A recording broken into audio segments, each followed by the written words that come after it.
আজ আমরা জানব হজরত ইদ্রিস আলাইহিসসালামের জীবনের 5টি অসাধারণ ঘটনা, একজন নবীর শিক্ষা যা আজও আমাদের জন্য পথপ্রদর্শক।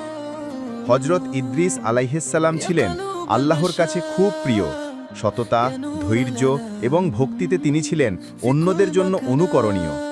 তিনি মানুষদের লিখন পঠন, গণিত এবং ন্যায়শীলতার শিক্ষা দিতেন, মানুষের মনকে জ্ঞান দিয়ে আলোকিত করতেন।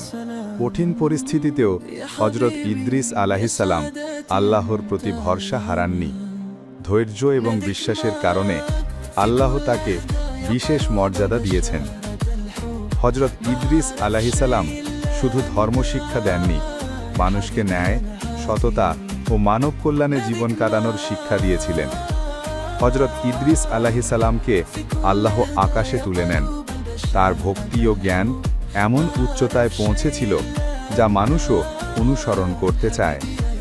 হজরত ইদ্রিস আলাইহিসসালাম আমাদের শেখান, জ্ঞান, সততা এবং আল্লাহ ভক্তি মিলেই মানুষ সত্যিকারের জীবন গড়ে তুলতে পারে।